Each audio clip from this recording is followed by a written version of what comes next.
ফাউযু বিল্লাহি মিনাশ শাইতানির রাজিম। বিসমিল্লাহির রহমানির রহিম। সম্মানিত সভাপতি সাহেব, ঐতিহ্যবাহী চরমনসা বাইতুন নূর হুসাইনিয়া জামে মসজিদ এবং এলাকাবাসীর সাহসী উদ্যোগ, দলমত নির্বিশেষে আপনাদের সকলের এলাকাবাসীর প্রাণঢালা অকৃপণ হৃদয় নিংড়ানো সহযোগিতা আয়োজিত আজকের এই ঐতিহ্যবাহী তাফসীরুল কোরআন মাহফিলের শেষ অধিবেশনে আমি আপনাদেরকে আহলান সাহলান, খোশ আমদেদ এবং মোবারকবাদ জানাই।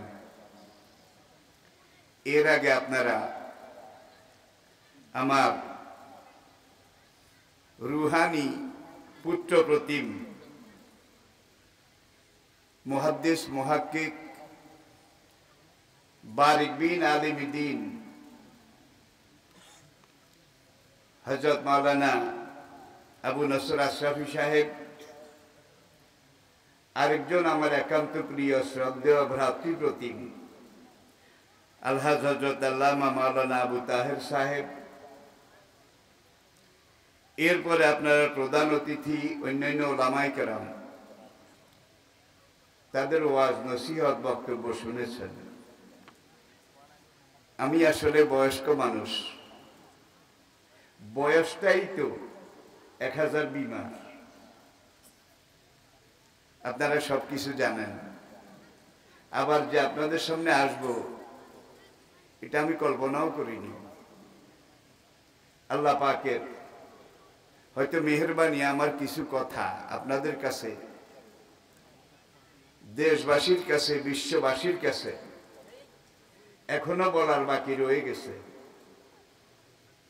হয়তোবা সেজন্যই মহান রব্বুল আলামিন আমার ভিসার মেয়াদটা আর একটু বাড়িয়ে দিয়েছে, আমি এটাই মনে করি। তা আমি আপনাদেরকে বেশিক্ষণ কষ্ট দেব না। আসলে এই ধরনের একটা মাহফিলের উদ্যোগ এই যুগে খুবই কঠিন, ঝুঁকিপূর্ণ। তারপর আপনারা উদ্যোগ নিয়েছেন। এখানে এসে আমি জেনেছি এখানে যারা রয়েছেন, আছেন এবং অন্য এলাকা থেকে এসেছেন, সেই ভাইদের অনেকেই নদী শিকাস্তি। আমার মনে আছে আমি যখন আগের বরিশাল, এখনকার পটুয়াখালী, কালাইয়া মাদ্রাসা, আমার আব্বা হুজুর রহমতুল্লাহ আলাইহি তার প্রতিষ্ঠিত মাদ্রাসা, সেখানে 4র্থ শ্রেণীতে পড়ি। মাদ্রাসায় দোহম, নহম, হাস্তম, হাফতম, 4র্থ শ্রেণী। সে সময় আমি সেখান থেকে নৌকায় সেই কালাইয়া থেকে, কালাইয়া বন্দর থেকে ভবানীগঞ্জে এসেছি এখান দিয়ে। আজ থেকে হয়তো 60 বছর আগে হবে। আমার যা ধারণা আর কি, এই পুরো এলাকাটা কিন্তু বিশাল বঙ্গোপসাগর বিধৌত মেঘনার অংশ ছিল, সেটা এখন জনপদ। এরপরে নোয়াখালীর দক্ষিণ সুবর্ণচর, সেটা বঙ্গোপসাগরের অংশ ছিল। নদীর একুল ভাঙ্গে ঐকুল গড়ে, এই তো নদীর খেলা। সকালবেলা আমি রে ভাই, ফকির সন্ধ্যাবেলা। আল্লাহ রাব্বুল আলামিন সবকিছু পারেন। আমি আপনাদেরকে বেশিক্ষণ কষ্ট দেব না। এই মাহফিলে আসতে পেরে আপনারা বেজার না খুশি? খুশি যদি হয়ে থাকেন তাহলে শুরুতে আমরা একবার আলহামদুলিল্লাহ পড়ি। এভাবে হবে না। সকল প্রকার জড়তা, দুর্বলতা, সংকীর্ণতা, আবিলতা, হীনমন্যতা ঝেড়ে ফেলে সবাই ঈমানের বলে বলিয়ান হয়ে জজবা ইশক এবং মহব্বতের আমেজ মিশিয়ে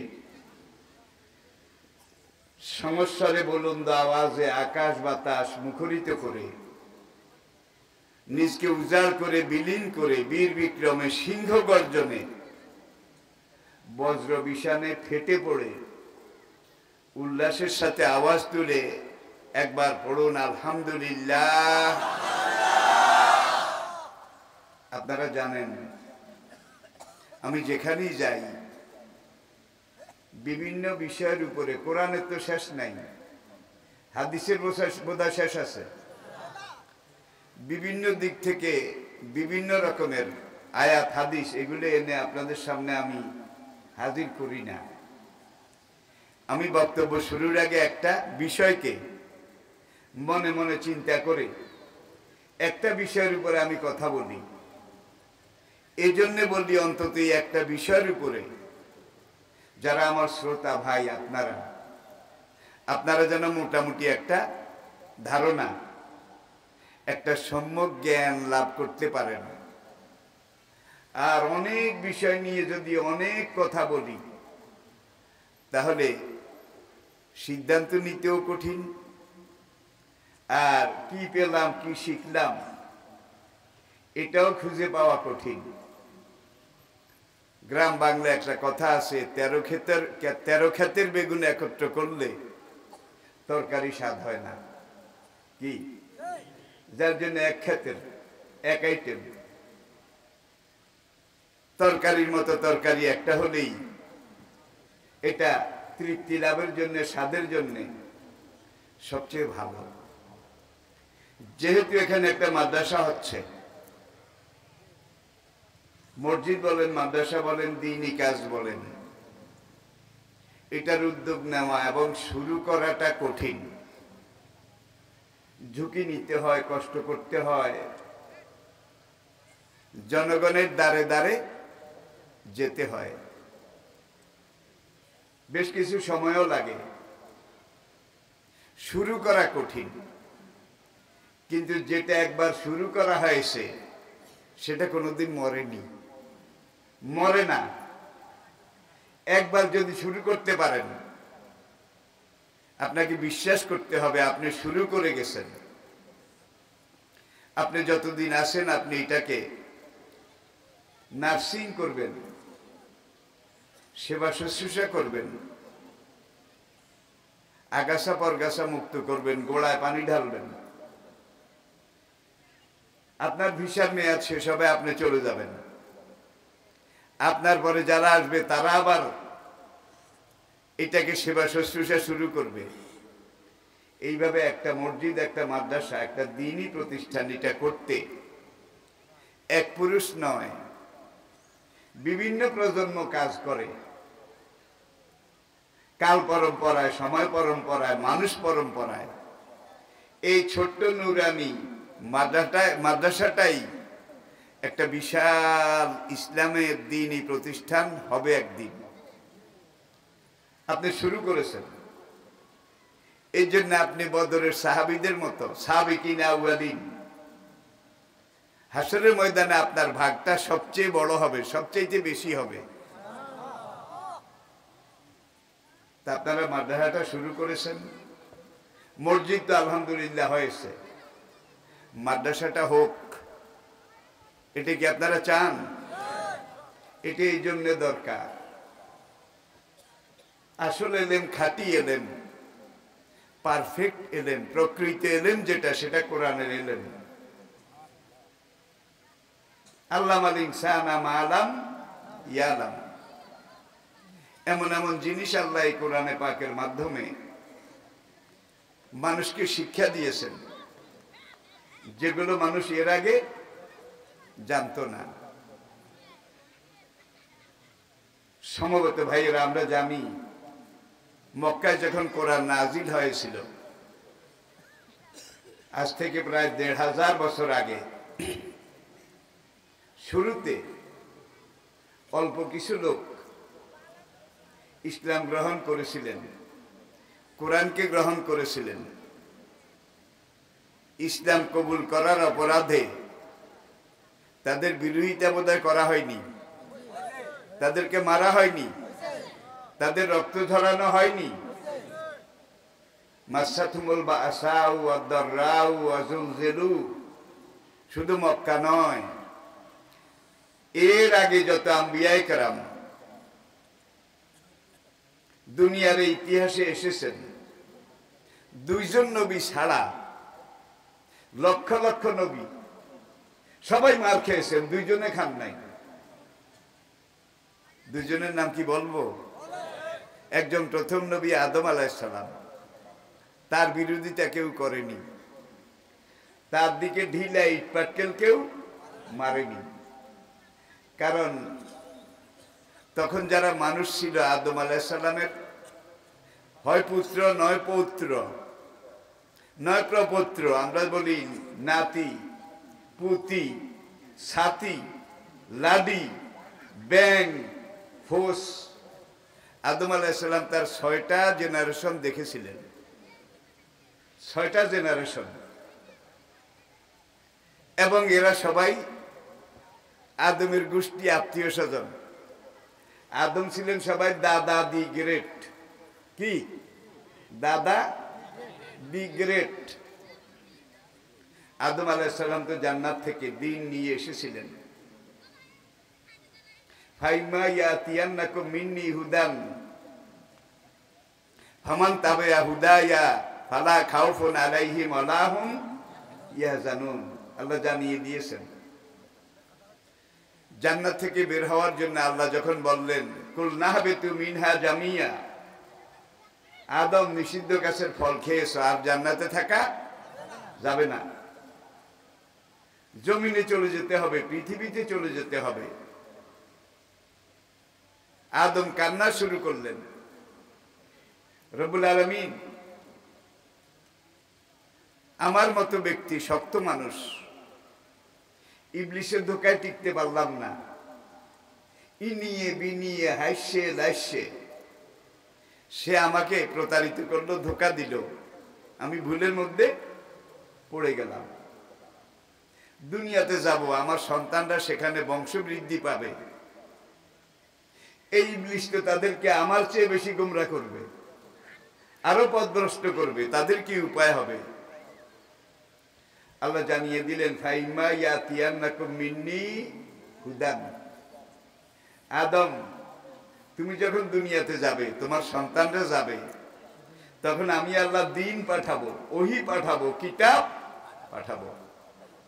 ফামান তাবিআ হুদায়া, আমার পাঠানো দ্বীন,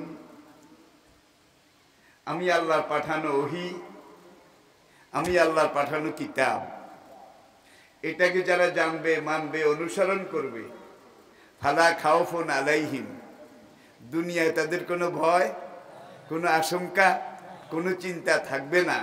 ওয়ালা হুম ইয়াহজানুন, কবর, হাসর, পুলসিরাত, মিজানের প্রত্যেকটা থানা, প্রত্যেকটা চেকপোস্ট, প্রত্যেকটা ঘাটিতে তাদের কোনো পেরেশানি, কোনো চিন্তা থাকবে না। শর্ত একটা, আমি যেই দিন পাঠাবো এটাকে মানতে হবে। যারা মানবে তাদের দুনিয়া তো চিন্তা নাই, আখেরাতেও চিন্তা নাই। মানতে রাজি আছেন? এখন আদমের সন্তান, পুত্র, যেটাকে বলা হয় নেক্সট জেনারেশন, এখান থেকেই কিন্তু বিভ্রাট সৃষ্টি হয়ে গেল। এক পুত্র হাবিল, আরেক পুত্র কাবিল। আপনারা ইতিহাস জানেন, হাবিল ছিল আল্লাহপন্থী, বাবা আদমের পন্থী, দ্বীনপন্থী, আর কাবিল ছিল স্বার্থপর, দুনিয়াদার। আমি কি বুঝাতে পেরেছি? এই একদল হাবিল আর একদল কাবিল, একজন থেকে আস্তে আস্তে তার ডানে বামে, মস্তানের পাশে আরেক মস্তান, এক ক্যাডারের সাথে আরেক ক্যাডার, এরকম বোধহয় জোগাড় হয় না, বলেন? এখন হাবিলের সাথে একদল নীতি নৈতিকতাহীন, আবার কাবিলের সাথে, হাবিলের সাথে নীতি নৈতিকতা সম্পন্ন, আর কাবিলের সাথে ক্যাডার, মস্তান। আদম যতই উপদেশ দেন, হাবিলেরা মানে, কিন্তু কাবিলেরা মানে না। তারপর এই মানলে মান, না মানলে মানিস না, বুড়িয়ারে কিছু কইস না। কি বুড়ারে কিছু বলিস না, ভালো লাগলে মানবি, আর যদি ভালো না লাগে তোরা মানিস না। কিন্তু খবরদার বুড়িয়ার দিকে ইন্ডাস্ট্রিটা ঢিলা টিলা মারিস না। আদমের বিরোধিতা হয় নাই 900 বছরের জীবনে। এই আত্মীয়তা রক্তের সম্পর্কের কারণে। আরেকজন নবী সুলাইমান আলাইহিস সালাম, তার বিরোধিতা হয়নি। সুলাইমানকে আল্লাহ যেই রাজত্ব দিয়েছিলেন, লা ইয়ামবাগি লিআহাদিন বাদি, কিয়ামত পর্যন্ত সুলাইমানের মতো এত বিশাল দুনিয়াব্যাপী এমন রাজত্ব অন্য কাউকে আল্লাহ আগেও দেননি, পরেও দেবেন না। একটা উদাহরণ দিলে আপনারা বুঝবেন। সূরা আনকাবুত, সূরা জিন, এগুলো আপনারা দেখেন। জিনগুতে যেই বেডারে ডরাইতো, দৈত্য দানব যেই সুলাইমানরে দেখলে নফসি নফসি, কোন ইনসানের এত বড় বুকের পাড়া আছে এই বেটার বিরোধিতা করে? কি জিনগুতে সুলাইমানরে ডরাইতো? আমি কথা বুঝাইতে পারি নাই, জবাব দেবেন। দৈত্য দানব, জিনভূত, অশরীরী, সুপার ন্যাচারাল, আতি প্রাকৃতিক দানব, তারা সুলাইমানকে একেবারে নম নম নম নম নতি শিকার। কোন ইনসানের এত বড় বুকের পাড়া ছিল এই বেটার বিরোধিতা করে? সুলাইমানের বিরোধিতা কেউ করেনি এই ক্ষমতার কারণে। ফাফাহামনাহা সুলাইমানা। আপনারা এইটাও জানেন, সুলাইমান আলাইহিস সালাম একদিকে বিশ্বব্যাপী বিশাল রাজত্বের মালিক ছিলেন, রাজা ছিলেন, সম্রাট ছিলেন। আরেকদিকে সেই জমানার সবচেয়ে বড় উলুল আজম নবী ছিলেন, পয়গম্বর ছিলেন। সুলাইমানের আব্বা দাউদ আলাইহিস সালাম, এখান থেকে কিন্তু রাজত্ব শুরু। বনি ইসরাইল বংশে দাউদ আলাইহিস সালাম, তিনি নিজেও বাদশা ছিলেন। আল্লাহ পাক বলেন, ইয়া দাউদ, হে দাউদ, আমি তোমাকে জমিনের খেলাফত নেতৃত্ব দান করলাম। পড়ুন আলহামদুলিল্লাহ। যেমন ছিলেন দাউদ বাবা, তেমন ছিলেন পুত্র সুলাইমান। ফাফাহামনাহা সুলাইমানা, ছোট্ট একটা আয়াত। এইটা তাফসিরে সব তাফসিরকারক লিখেছেন। বাদশাহ দাউদ, সুলাইমানের আব্বা, নবী দাউদ, তিনি যেসব ব্যাপারে সিদ্ধান্ত দিতেন, যে সকল আইন জারি করতেন, সুলাইমানের বয়স তখন মাত্র 10-11 বছর। পুত্র সুলাইমান, বাবা দাউদ আলাইহিস সালাম যে কোনো সিদ্ধান্ত নেওয়ার ব্যাপারে সুলাইমানকে জিজ্ঞেস করতেন, আব্বু এটা এরকম করলে কেমন হয়? আর এই বাচ্চা সুলাইমান, আপনারা জানেন একটা বাগানের বিচার, ছাগলওয়ালার বিচার হয়েছিল। দাউদ আলাইহিস সালাম একরকম করেছেন, পুত্র সুলাইমান বললেন, আব্বা ঠিক হয় নাই। কেমনে রে বাবা ঠিক হয় নাই? আপনি পুরা ছাগলগুলা খেতালারে দিয়ে দিলেন, আর খেতালার কিছু রইল না, বরং এইটা এইভাবে না করে এইভাবে করেন। তাইলে খেতালা যার ক্ষেত খাইছে সেও বাঁচবে, যার ছাগলে খাইছে ছাগল আলাও। আল্লাহু আকবার। এমন ফয়সালা সুলাইমান, বালক সুলাইমান, কিশোর সুলাইমান দিলেন। দাউদ শুধু তাকিয়ে থাকলেন, বাপ কা বেটা, বাপ কা বেটা।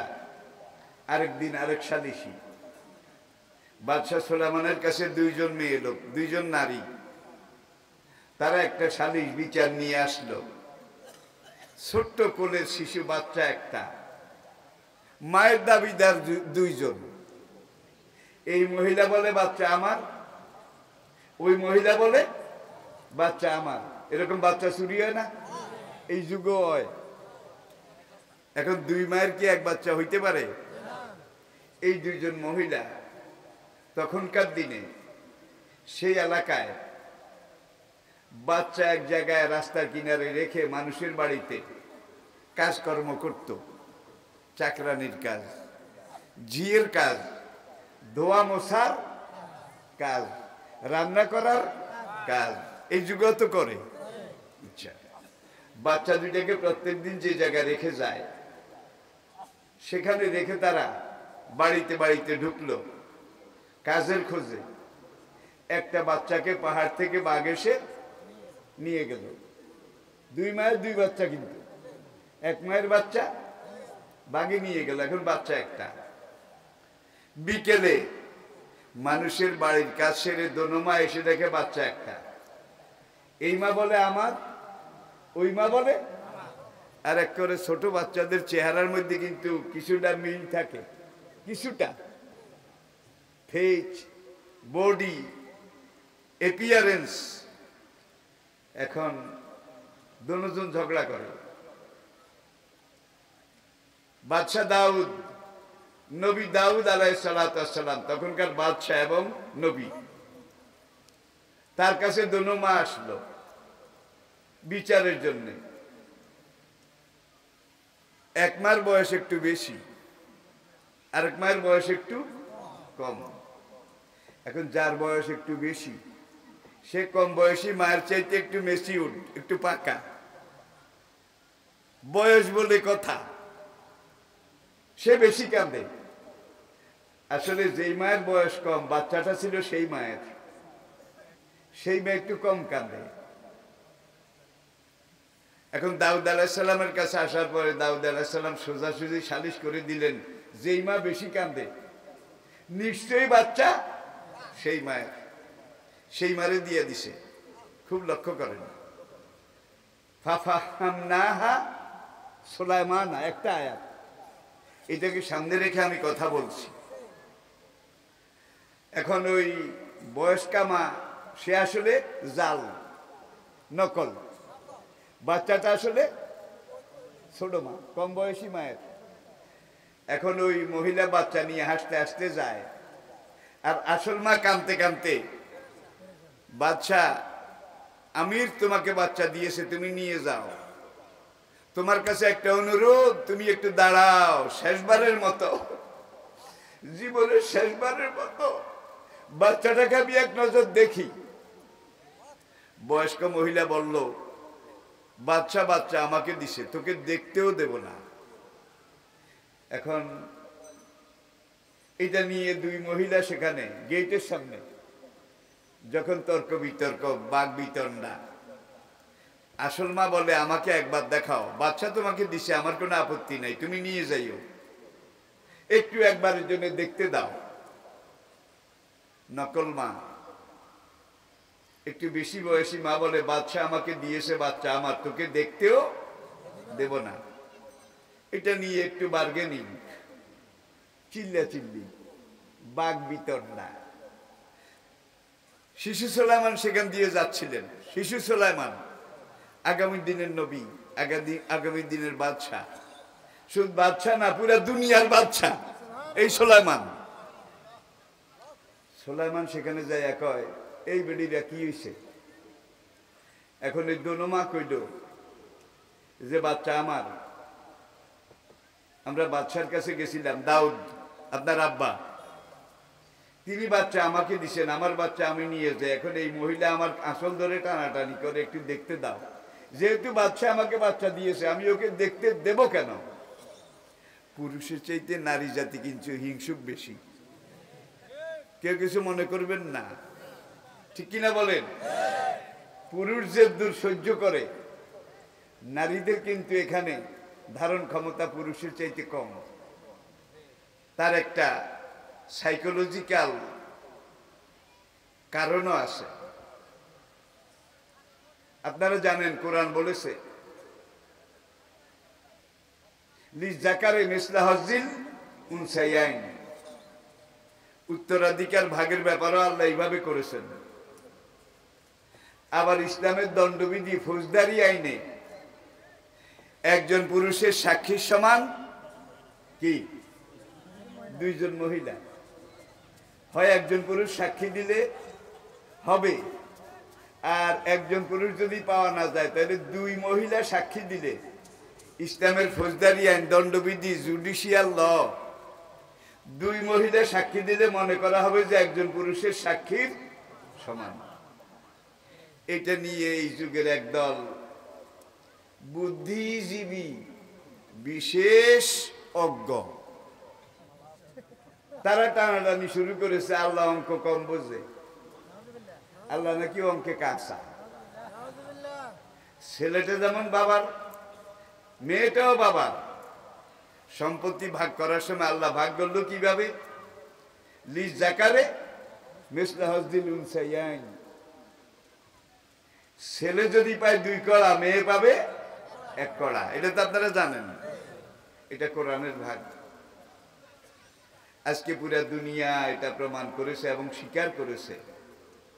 1500 বছর আগে কোরআন যেখানে যতভাবে যত কথা বলেছে, যত ওহী এসেছে, যত সিদ্ধান্ত দিয়েছে, আজকের আধুনিক বিজ্ঞানের এই পূর্ণতার যুগে আধুনিক বিজ্ঞানের সবগুলা গবেষণা কোরআনের সাথে এসে মিলে যাচ্ছে। আধুনিক বিজ্ঞানের যে সকল গবেষণা এখনো কোরআনের সাথে মিলে না, বুঝতে হবে এই লাইনে বিজ্ঞান এখনো বালেগ হয় নাই, ঠিক, এখনো ম্যাচিউরড হয়নি, এখনো না বালেগ। যেদিন বালেগ হবে কোরআনে এসে মিশে যেতে বাধ্য হবে। কোরআন কোনো বিজ্ঞান গ্রন্থ নয়, বৈজ্ঞানিক দর্শনও নয়, কিন্তু 1500 বছর আগে কোরআন যেই কথাগুলো যেখানে যেভাবে বলেছে, আজকের আধুনিক বিজ্ঞান তার এই পূর্ণতার সময় এসে বিজ্ঞানের অধিকাংশ গবেষণা যেটা পূর্ণাঙ্গ হয়েছে কোরআনে এসে মিলে যাচ্ছে। কারণ এই কোরআন এমন এক কোরআন যেই কোরআনে অযৌক্তিক, অবৈজ্ঞানিক একটা কথাও আল্লাহ বলেননি।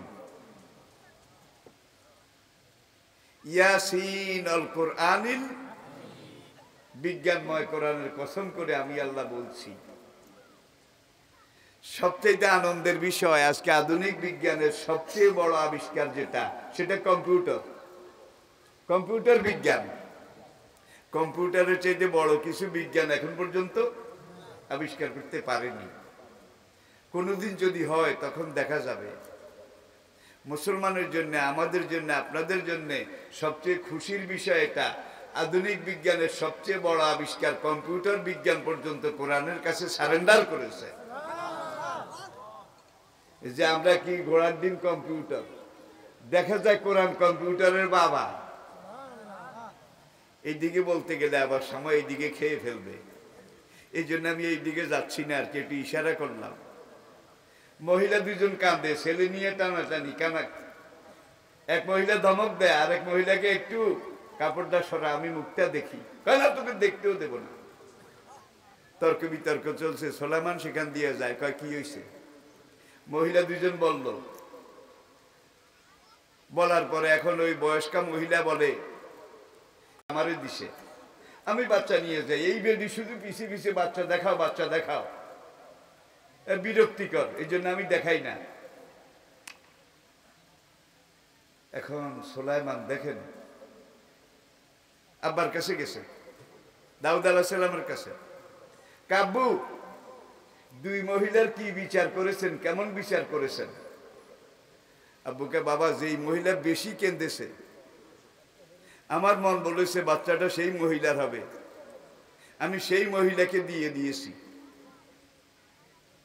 সুলাইমান বলল, আব্বু আপনার একটা কথা বোঝা উচিত, মহিলা কি আসলেই কেঁদেছে নাকি নাটক সাজিয়েছে? মহিলা প্রতারণার জাল এটা পেতেছে, আসলে আসল মহিলাকে। যে বেশি কান্দে,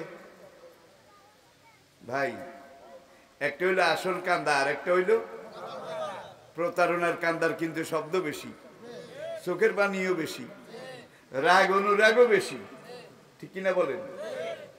সুলাইমানকে, আব্বা ডোন্ট মাইন্ড প্লিজ, আব্বা হুজুর বেয়াদবি মাফ করবেন, কিছু যদি আপনি মনে না করেন, তাইলে এই 2 মহিলার বাচ্চার বিচারটা একটু আমি করি, আপনি আমাকে অনুমতি দেবেন কি?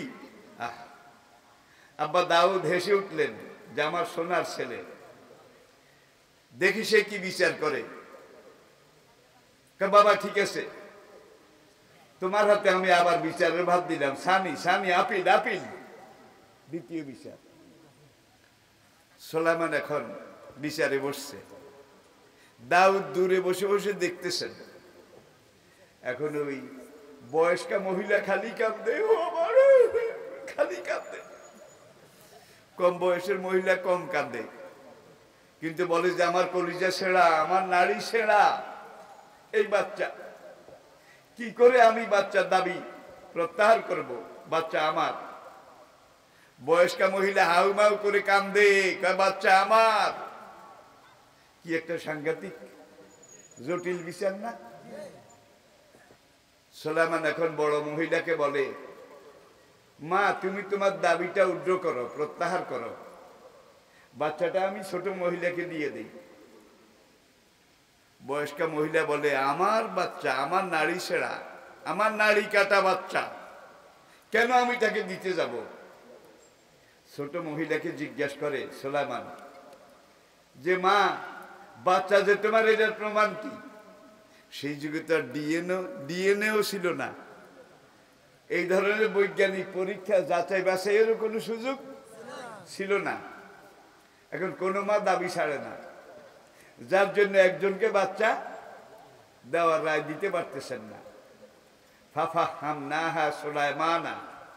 এই সময় সুলাইমানের ব্রেইনে, মন মগজে, মন মানসিকতায় আমি ওহীর এলেম ঢুকাই দিলাম। সুলাইমান বললেন, তোমরা একজনের দাবি প্রত্যাহার করো, বাচ্চাটা বেঁচে থাকুক। দুজনে যদি দাবি করো, আল্লাহর কসম আমি বাচ্চা মাঝখান দিয়ে কেটে দুই ভাগ করে দুইজনে ভাগ করে দেব। বয়স্কা মহিলা কয়, হুজুর ভাগ করে দিলে দেন, অর্ধেক হইলেও নিমু। সাংঘাতিক কথা, কিন্তু বাচ্চা হুজুর ভাগ করে দেন, অর্ধেক হইলেও নিমু। ছোট মহিলা এবার কান্না শুরু করেছে, শুধু কান্দে ওই কাদার কথা শুনে।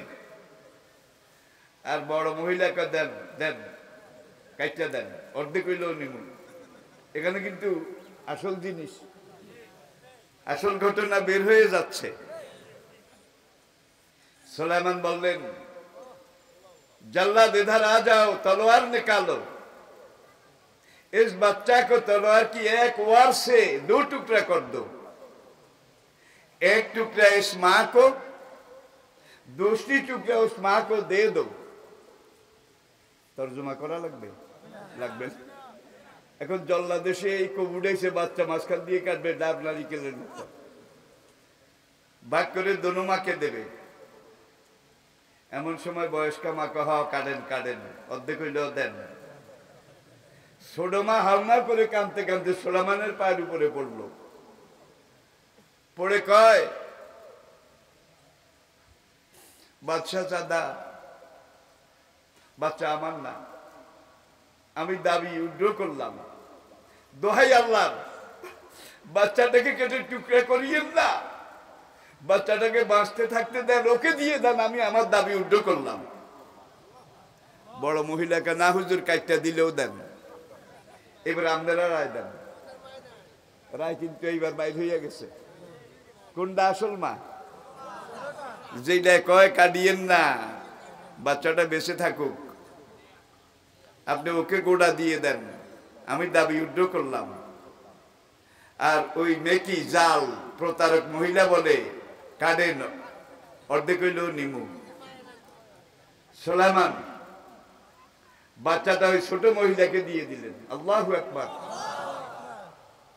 আরেকদিন দাউদ আলাইহিস সালামের এলাকায় মুরগি চুরি হয়েছে, রাত মুরগি, এই যুগ হয়। সুলাইমান আলাইহিস সালামের কাছে ওই মসজিদে বাইতুল মাকদাস, সেই মসজিদে নালিশ এসেছে, কয়েক ঘরের মুরগি চুরি হয়েছে। এখন সুলাইমান আলাইহিস সালাম তিনি অনেক মুসল্লি নামাজি, তাদেরকে জিজ্ঞাসা করলেন, মুরগি চোরকে কেউ স্বীকার করে না। সুলাইমান সামনে বসা ছিলেন, বাবার লগে মসজিদে গেছে।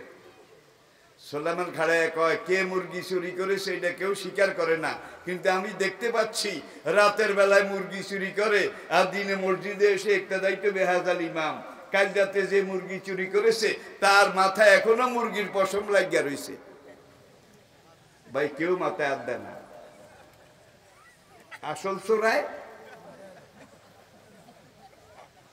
সুলাইমান কাবু ওই যে আল্লাহু আকবার। এইটাও আমার আলোচনার বিষয় নয়, তবে এই দুইটা আলোচনা থেকে কিন্তু আমরা অনেক কিছু পেয়েছি আমার মনে হয়। সাহাবায়ে কেরাম তারা একজনও কোনো কলেজ ভার্সিটিতে লেখাপড়া করেননি। সেই যুগে এই ধরনের কোনো লেখাপড়ার ব্যবস্থা ছিল না।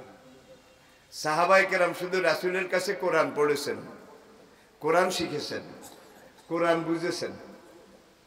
মসজিদে নববীর বারান্দায় সোফা মাদ্রাসা, একদিকে মসজিদ সঙ্গে সঙ্গে মাদ্রাসা।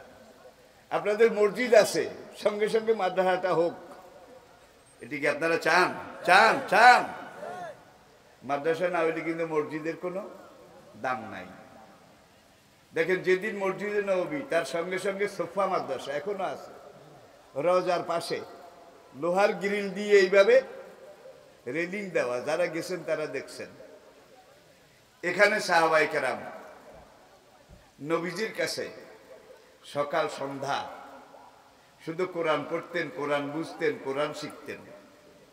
তাদের সিলেবাস ছিল কোরআন, কারিকুলাম ছিল কোরআন, টেক্সট বুক ছিল কোরআন। আর এই কোরআন যে জীবনের সংবিধান, টেক্সট বুক, কারিকুলাম, কোরআনের ব্যাখ্যা সাহাবারা বুঝার জন্যে নবী হাদিস পেশ করেছেন। এই ব্যাখ্যা এই ব্যাখ্যা এই। কোরআনটা হইলে আল্লাহর বাণী, কোরআনের ব্যাখ্যা হাদিস রাসূলের বাণী।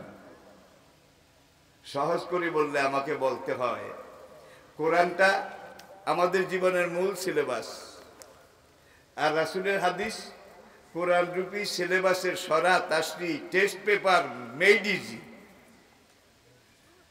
কোরআন বুঝতে হলে হাদিস লাগবে, হাদিস বুঝতে হলে কোরআন লাগবে।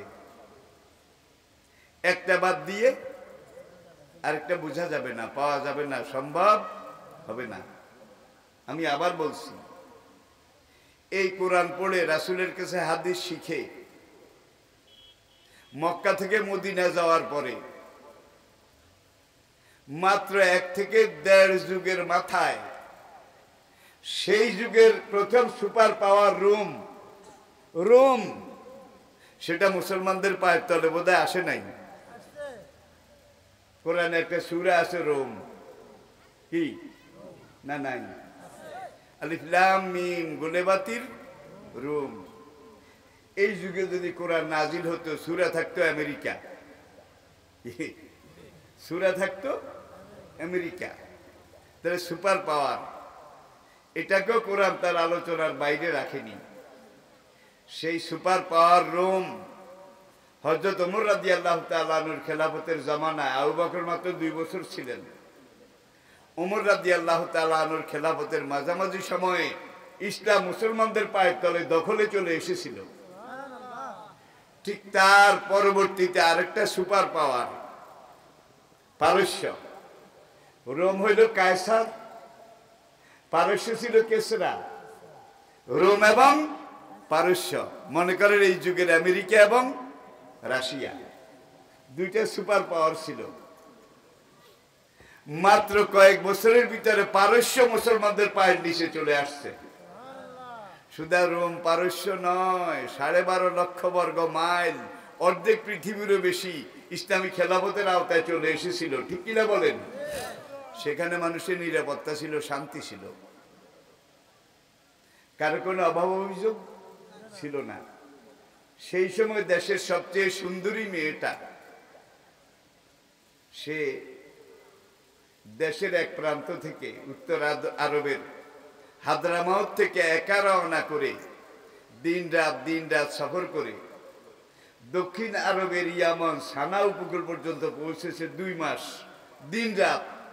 ওই মেয়েটার দিকে একবার কেউ চোখ তুলে তাকায়নি। ইফটিজিং করা তো দূরের কথা, কোন যুবক শীষ দেবে ওই মেয়েকে দেখে নামবে, লারে লাপ্পা হারে টাপ্পা করবে। বুকের পাটা কারো ছিল না, এটা ছিল কোরআনী আইন। প্রিয় ভাইয়েরা, সূরা ইউসুফ 1 নম্বর আয়াত, আলিফ লাম রা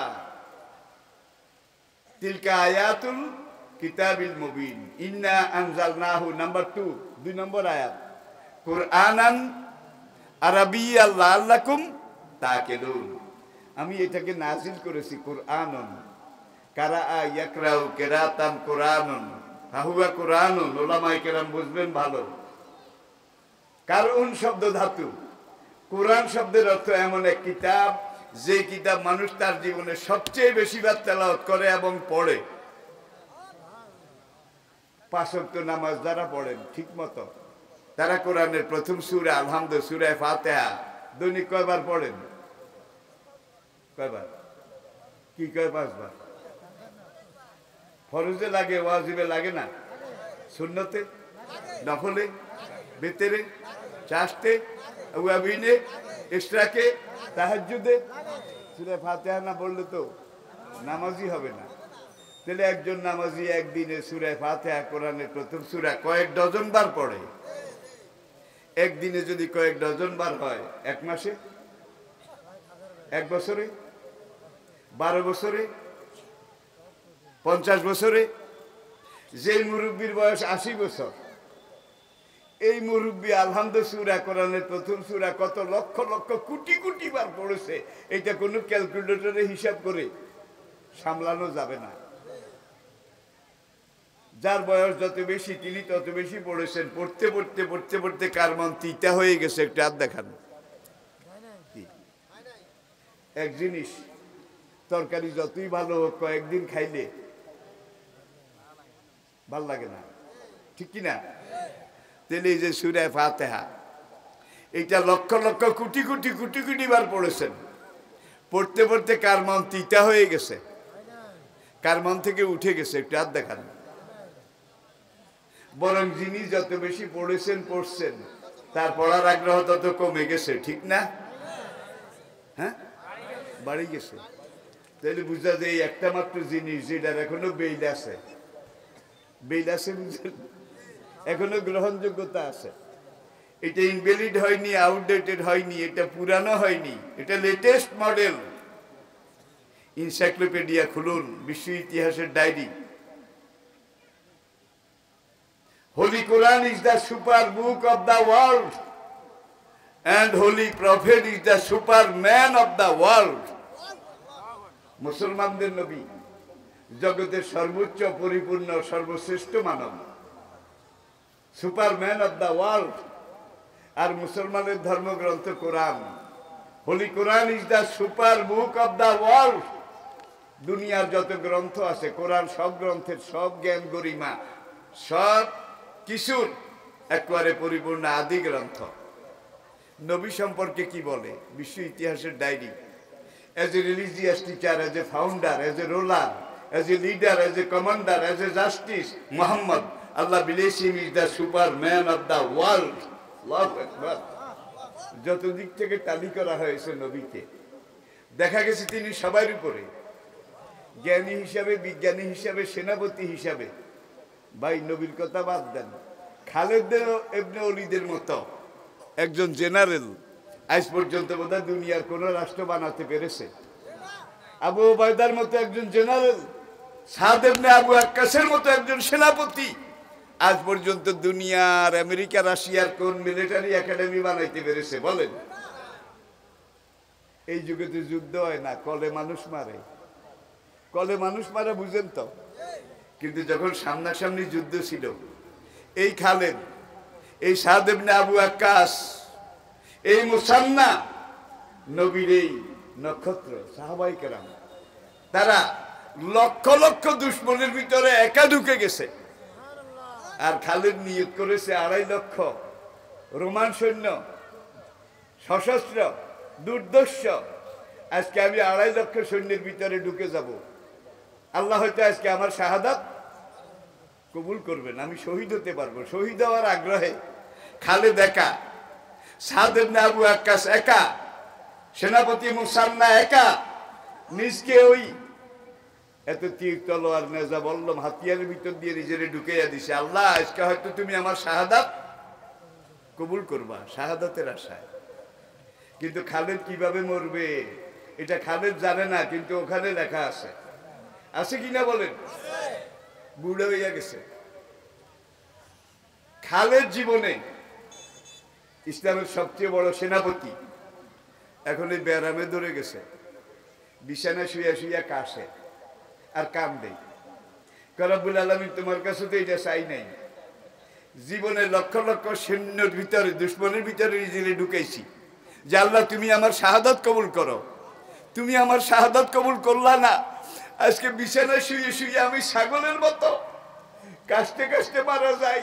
এই মরণ তো আমি তোমার কাছে চাই নাই। তখন নবী বললেন, খালেদ জাফাল কালাম বেমা হুয়া কায়েন, যার মরণ আল্লাহ জিহাদের ময়দানে তলোয়ার আঘাতে রেখেছে সে সেখানে সেইভাবে, আর যার মরণ বিছানা রেখেছে তিনি সেখানে সেইভাবে মারা যাবে। এই ঈমান যদি আমাদের বিশ্বাস হয়, তাহলে আল্লাহর দিন একামতের দিনের জন্য, হেফাজতের দিনের জন্য যে সকল ভাইয়েরা দিনের দায়ী, দিনের রায়, দিনের নকিব, দিনের মুজাহিদ, তাদের এই কথা বলার বোধহয় সুযোগ আছে। দেশ খারাপ, সময় খারাপ, জান বাঁচান ফরজ। কি দেশ খারাপ, সময় খারাপ, জান বাঁচান। খালেদের কাছে জীবনে মালিকুল মউত একবার আইছে, আর মুনাফিক আব্দুল্লাহ ইবনে উবাইর কাছে মালিকুল মউত সারা জীবন আইছে। আপনাদের বোধহয় অসুবিধা হচ্ছে, আমি ছেড়ে দিচ্ছি। আসুন, ইন্না আনজালনাহু কুরআনান আরাবিয়্যান লাআল্লাকুম তাকিলুন। কোরআন কোন ভাষায়? আর এক আয়াতে বিলিসানিন আরাবিয়্যিন মুবিন, স্বচ্ছ, প্রাঞ্জল, ঝরঝরে মিষ্টি আরবি ভাষায় আমি এই কোরআন নাজিল করেছি। বলুন আলহামদুলিল্লাহ। অনেক ইতিহাস। আমি কিন্তু একটা বিষয়ের উপরেই কথা বলছি, বিষয় থেকে আমি স্লিপ করিনি। আদমের ভাষা ছিল আরবি, নূহের ভাষা ছিল আরবি, ইব্রাহিমের ভাষা ছিল আরবি, সুলাইমান দাউদের ভাষা ছিল। তার পরবর্তীতে এসে সুলাইমান আলাইহিস সালামের 11তম বংশধর, 11th জেনারেশনে যেই নবী ছিলেন তিনি সাইয়েদনা মুসা আলাইহিস সালাম। মুসা আলাইহিস সালামের উপরে আল্লাহ তাওরাত কিতাব নাজিল করেছিলেন হিব্রু ভাষায়। কোন ভাষায়? হিব্রু। এরপরে ঈসা আলাইহিস সালামের উপরে আল্লাহ রাব্বুল আলামিন ইনজিল কিতাব নাজিল করেছিলেন সুরিয়ানি ভাষায়। এই দুইজনের আগে আল্লাহ রাব্বুল আলামিন সুলাইমানের আরেক বংশধর দাউদ, ওয়াতাইনা দাউদা জাবুরা, সুলাইমানের আব্বা যার কথা এতক্ষণ বললাম, দাউদের কাছে আল্লাহ জাবুর কিতাব নাজিল করেছিলেন ইউনানি ভাষায়। 3টা ভাষা, 3টা আসমানি কিতাব। আর আমাদের নবীর কাছে আল্লাহ কোরআন নাজিল করেছেন বিলিসানিন আরাবিয়্যিন মুবিন। তাইলে তাওরাত যে যুগে নাজিল হয়েছিল মুসা আলাইহিস সালামের যুগে, সেই যুগে তাওরাতের বোধহয় একজন হাফেজ সাহেব ছিল না, থাকলে বলেন, একজনও আসেন না। ইউনানি ভাষায় জাবুর কিতাব দাউদ আলাইহিস সালামের উপরে যেই যুগে আল্লাহ নাজিল করেছেন, জাবুরের কোন হাফেজ আজকে আছে? তাওরাতের কোন খ্রিস্টান হাফেজ, ইনজিলের কোন ইহুদি হাফেজ নাই, এখনো নাই, তখনও ছিল না, সেই যুগে একজনও ছিল না। আর এগুলো কি মুখস্থ করার জিনিস? জবা কুসুমা শঙ্কা সমকাশ্য পিয়ং নাসং ও চামুণ্ডে জয় জয় সম্ভয় সম্ভয় সর্বসত্তা নামং সাহা, এগুলো কি মুখস্থ করার জিনিস? কার বাপ দাদার ক্ষমতা আছে এগুলো মুখস্থ করলে মনে রাখবে? কিন্তু আরবি। এনসাইক্লোপিডিয়া ব্রিটানিকা এমনি বলে নাই, Arabic is the richest and oldest language of the world. এই দুনিয়ার সবচাইতে প্রাচীন, সবচাইতে সমৃদ্ধ, রিচেস্ট, সবচাইতে পরিপূর্ণ ভাষা যেটা, সেটার নাম আরবি। নবী আমাদেরকে বিলিসানিন আরাবিয়্যিম মুবিন কুরআনান আরাবিয়্যান লাআল্লাকুম তাকিলুন। এগুলা অনুধাবন করার জন্য আহিবুল আরবিয়্যা লিসালাস, 3 কারণে আরবি শিখো, 3 কারণে কোরআন শিখো, হাদিস শিখো, আরবি ভাষা শিখো। লিআন্নি আরবি অল কোরআনু আরবি ও লিসানু আহলিল জান্নাতে আরবি। তরজমা করার মধ্যে দরকার নাই, অনেকে বুঝে গেছেন। আমি আলোচনার একেবারে শেষ পর্যায়ে আসি। আর আসলে আমারও আজ একটু কঠিন। কি, আমি কিন্তু ডক্টর না। এই প্যাম্পলেট পোস্টারে আপনারা আরেকটা ভুল করেছেন, আমি ডক্টর না। কিন্তু এটা এই ক্যান্সারের মতো দুনিয়ার একেবারে পশ্চিম অংশ, সেই আমেরিকা, ল্যাটিন আমেরিকা, ওই অঞ্চলে গিয়েও দেখলাম তারা ডক্টর লেখছে। আবার দুনিয়ার একেবারে সর্বপূর্ব, একেবারে পূর্বের শেষ মাথা, সাউথ কোরিয়া, সিঙ্গাপুর, জাপান, এই অংশে গিয়েও দেখি যারা ডক্টর লেখছে। আসলে আমি ডক্টর না, কিন্তু মিজানুর রহমান আজহারি বলছে আমার আব্বু ডক্টর না, এটা ঠিক। কিন্তু হাজারো ডাক্তারকে পড়াইতে পারে এই এলেম আল্লাহ আমার আব্বুকে দিয়েছে। ওরা সবাই আমাকে আব্বা ডাকে, এটা বোধহয় জানেন না আপনারা। আলহামদুলিল্লাহ, একজন বৃদ্ধ লোকের জন্য জীবনের চেয়ে বড় পাওয়া আর কিছু থাকতে পারে না। আজকে ময়দানে যারা কথা বলছে তারা আমাদের রুহানি সন্তান। ইসলামের কোন বাঘ লোহাও কবাদের ওখানে বন্দী, আর বাঘের বাচ্চারা ময়দানে নেমে গেছে। তারা ইসলামকে জাতির সামনে পরিপূর্ণভাবে তুলে ধরছে। আমাদের ছোট্টকালে ওয়াজে গেলে হুজুরেরা ওয়াজ করতেন টানাইয়া টানাইয়া, টানে টানে। কি ওয়াজ করলো? সুর নাই, বাক্কা নাই, সুর নাই। সুর না থাকলে বুড়িয়ারা ওয়াজ শুনতো না। কয় কি হুজুর, ওয়াজের মধ্যে কোনো সুর টুর টান টুন এগুলো কিছু নাই। আর তার 60 বছর পরে, 70 বছর পরে দেখেন আজকে সুরের ওয়াজ কেউ পছন্দ করে না। মানুষ কথা শুনতে চায়, মানুষ কথা বুঝতে চায়, ঠিক কিনা বলেন? ভাই আমি ডক্টর না। জাপানে এই করোনার আগে আমি Japan, south Korea, Singapore, Malaysia এই বেল্টে ছিলাম। এখন করোনা না হলে আমি থাকতাম আমেরিকা, কানাডা, লন্ডন। কিন্তু করোনার জন্যে যেতে পারিনি আর কি। আল্লাহ শুকর, সেই সব দেশে কোরআনের যে শিক্ষা প্রশিক্ষণ, যে দাওয়া কাজ চলতেছে, সেগুলা কোনো মুসলমান দেশেও নাই। আজ থেকে প্রায় 1 বছর আগে সোভিয়েত ইউনিয়নের প্রেসিডেন্ট, ওই ভোট তো একটা হয়, কমিউনিস্ট দেশ হইলেও নামক আসতে হইলেও একটা হয়, কামের ভোট না। আমি কি বুঝাতে পেরেছি? এই রাশিয়ার পুতিন আবার প্রেসিডেন্ট এসে হওয়ার পরে সে শপথ নেবে, সেখানে সে কোরআনের একটা আয়াত দিয়ে বক্তৃতা শুরু করেছে যে আপনার ভাষা খুব নম্র, আপনার কথা খুব মিষ্টি, আপনার কথা যদি গসা মার্কা হইতো, গসা মার্কা বুঝেন তো ভাই, ছুরি দিয়ে কোপ দিলে এটা সেলাই করা যায়, ব্যান্ডেজ করা যায়, চিকিৎসা করা যায়। কিন্তু জিব্বা দিয়ে কোপ দিলে কি, জিব্বার কোপ এমন লাগায়, এমন জায়গায় গিয়ে পড়ে যেখানে কোনো ব্যান্ডেজ নাই, কোনো সেলাই নাই, কোনো চিকিৎসা নাই, কোনো মলমও নাই, ঠিক কিনা? তো দরকার হলে ছুরি দিয়ে কোবাইয়েন, কাউকে জিব্বা দিয়ে কোবাইয়েন না। আমি একটা খুব সাংঘাতিক কথা বলেছি, কিন্তু কথার আঘাত এখানে লাগে, ছুরির আঘাত বাইরে লাগে। বাইরেটা চিকিৎসা করা যায়, কিন্তু এখানে যেটা লাগে এটার কোনো ওষুধ নাই। তো পুতিন তার বক্তৃতা বলেছে ইসলামের নবী এত মহান, যার কথা শুনলে বেঈমানরা পর্যন্ত স্প্রিং এর মতো সোজা হয়ে যেত, বিরোধীরা পর্যন্ত টু শব্দ করতো না। বয়স্তবে জাওয়ামিল কালেম অনুসিরতুবির রোবে মাসিরাতা শাহর। তো কোরআন আরবি ভাষায়। আপনি যখন মারা যাবেন, দুনিয়ার এই জীবনের 50, 60, 70 বছরের ভিসার মেয়াদ শেষ হয়ে যাবে। আসলে আপনার আমাদের হায়াতটা একটা আইসক্রিম। কি সময় মতো আপনি আইসক্রিমের কিন্তু একটা কি আছে মেয়াদ, মেয়াদ। এই মেয়াদের ভিতরে যদি আপনি এটা বেচতে পারেন, ঠিক মতো বাজারজাত করতে পারেন, তাহলে পুঁজিও আপনার হাতে আসবে, লাভও আসবে। আর যদি এই মেয়াদের ভিতরে আইসক্রিম কাজে লাগাইতে না পারেন তাইলে আইসক্রিম আপনার জন্য অপেক্ষা করবে, বসে থাকবে।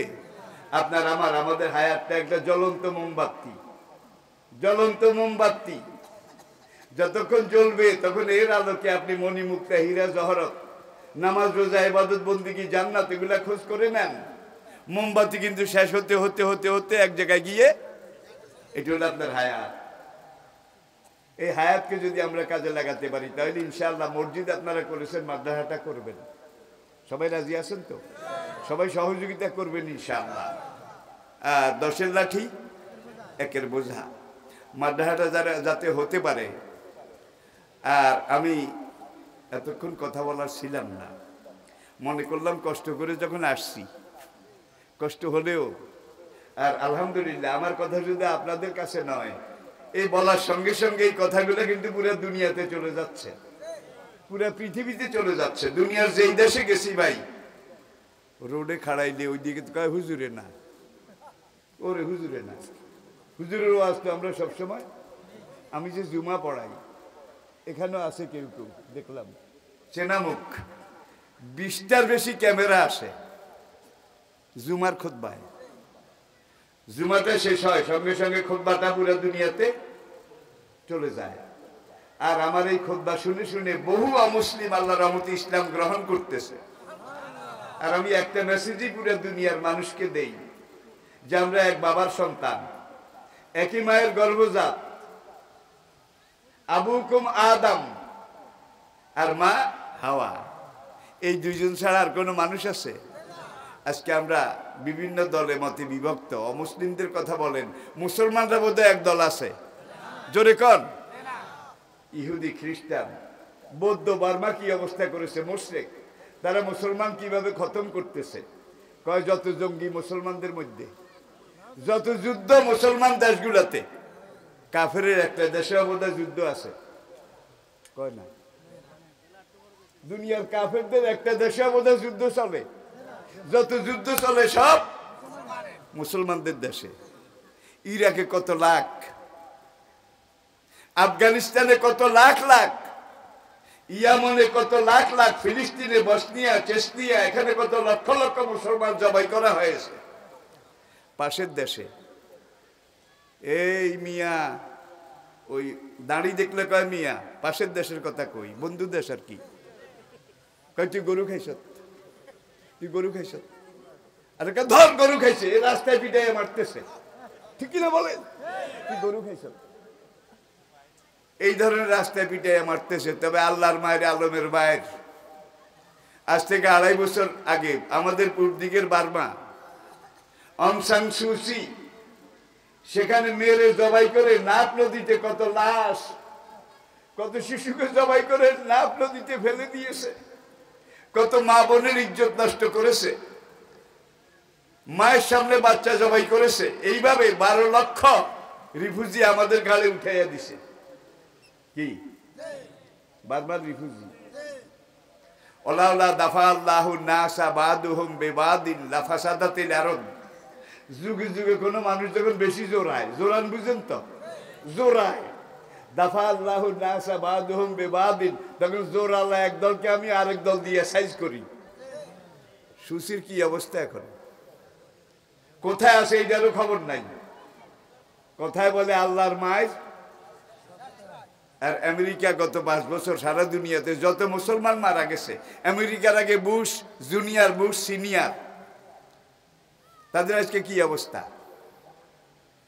আল্লাহর বিচার এটা আছে, আখিরাতেও হবে, দুনিয়াতেও আছে। আল্লাহ আমাদেরকে বোঝার তৌফিক দান করুন। শেষ কথা, আপনারা মাদ্রাসাটা বানাবেন, কমিটির সাথে যোগাযোগ করবেন, করে যে যেই দিক থেকে যত রকমের সহযোগিতা করতে পারেন। এই যুগে যদি এই মাদ্রাসা বানান, আপনারা বদরের জেহাদের সওয়াব পাবেন, উহুদের ময়দানের সওয়াব পাবেন। রাজি আছেন? রাজি আছেন? সবাই রাজি আছেন? রাজি আছেন? এই মাদ্রাসা প্রতিষ্ঠা করার, পূর্ণাঙ্গ করার দায়িত্ব আপনাদেরকে আমি দিচ্ছি। আল্লাহ পাক আমাদেরকে বুঝার তৌফিক দান করুন। আজকেও যদি আপনারা কেউ বলেন যে আমি মাদ্রাসায় এত হাজার, এত টাকা দেব, কমিটির সাথে যোগাযোগ করে আপনারা দেওয়া শুরু করে দেন। আল্লাহ আমাদেরকে তৌফিক দিন। হ্যাঁ, এই সমাপ্তি, মোনাজাত। আর কোনো কাজ আছে? এনিথিং মোর?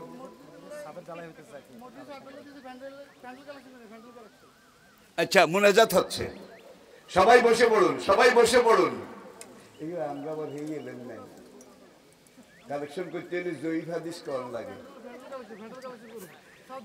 তাইলে আপনারা যারা আছেন কিছু দেন। সাহাবাই কেরাম রাসূলের দরবারে আসতে কেউ খালি হাতে আসতেন না, কিছু কিছু ইসলামের জন্য নিয়ে আসতেন। তা আপনারা হাত তোলার আগে কিছু দেন না। কই ভাই আমাদের স্বেচ্ছাসেবক ঢুকাই দেন। এই তোমরা একটু ঢুকো, স্বেচ্ছাসেবক ভাইরা ঢুকো। ছাদের ডালায় হবে, আপনারা যে যা পারেন মসজিদের জন্য সাহায্য করুন। জি, মসজিদের কাজের জন্য আপনারা আমাদের এই স্বেচ্ছাসেবক দুজন যান না, দুজন তিনজন নামেন, এখনই মুনাজাত হবে। আপনারা কোথায় যাচ্ছেন? দেন আপনারা মসজিদের কাজের জন্য। ঠিক আছে, দেবে ইনশাআল্লাহ, দেবে ইনশাআল্লাহ, হবে। কই নামছেন নি ভাইয়েরা, নামছেন নি? কত দিলেন কত পাইলাম এটা না আমরা শরীক হইলাম। আতিনা ওয়া তাওয়াফানা মা'আল আবরার হাযিহি আহওয়ালুনা লা ইয়াকফা আলাইক ফারহাম আলা আহওয়ালিনা ফাইন্নাকা খায়রুর রাহিমিন। আল্লাহুম্মা আনসুর ওয়া হাফিজ মুলকা বাংলাদেশ, আল্লাহুম্মা আনসুর ওয়া হাফিজ দৌলাতা বাংলাদেশ, আল্লাহুম্মা আনফিদ ফি মুলকিনা ওয়া ফি কওমিনা কানুনাদ-দ্বীন। আল্লাহুম্মা লা তু'আযিবনা বিআযাবিকা ওয়া লা তুহলিকনা বিগযবিকা ওয়া আফিনা ক্বাবলা যালিকা। আল্লাহুম্মা হাফিজনা মিনাল ওবা ওয়াত তুফান ওয়াল কাহাত ওয়াল কুম্মাল ওয়াদ দাফাদি ওয়াত তাউন ওয়া জালজালা ও ডেঙ্গু ও করোনা ও নদী ভাঙ্গা, ও নদী ভাঙ্গা। ফাইন্নাকা খায়রুল হাফিজিন। আপনি যেই দল করেন, যেই মত, এটা আপনার স্বাধীনতা। আপনি আওয়ামী লীগ করেন, জামাত করেন, বিএনপি করেন, জাতীয় পার্টি করেন, আপনি স্বাধীন করেন। কিন্তু মনে রাখতে হবে দেশটা আমাদের সবাই। যেই দলই করি দেশটাকে বাঁচাবো আগে, দেশটাকে এগিয়ে নেব আগে। এই মানসিকতা যদি হয় তাহলে আল্লাহর রহমতে আমরা কোথাও আটকাবো না। আর যদি মনে করেন বাগের হাডিয়া সবাই হালাই দিও, তাহ তিনটে খাইতে দিতাম না। কি আমাদের রাজনীতিটা অনেকটা কিন্তু এই টাইপের, বাগের হাডিয়া সবাই হালাই। এই মানসিকতা প্রত্যাহার করতে হবে। আমাদের মনকে আল্লাহ তুমি বড় করে দাও, উদার করে দাও।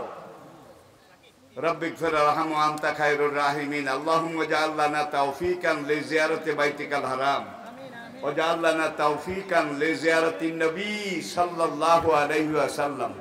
রব্বানা ফাগফির লানা যুনুবানা ওয়া কাফির আন্না সাইয়্যাতিনা ওয়া তাওয়াফানা মা'আল আবরার। সুবহানা রাব্বিকা রাব্বিল ইজ্জাতি আম্মা ইয়াসিফুন ওয়া সালামুন আলাল মুরসালিন আলহামদুলিল্লাহি রাব্বিল আলামিন। আসসালামু আলাইকুম ওয়া রাহমাতুল্লাহি ওয়া বারাকাতুহু।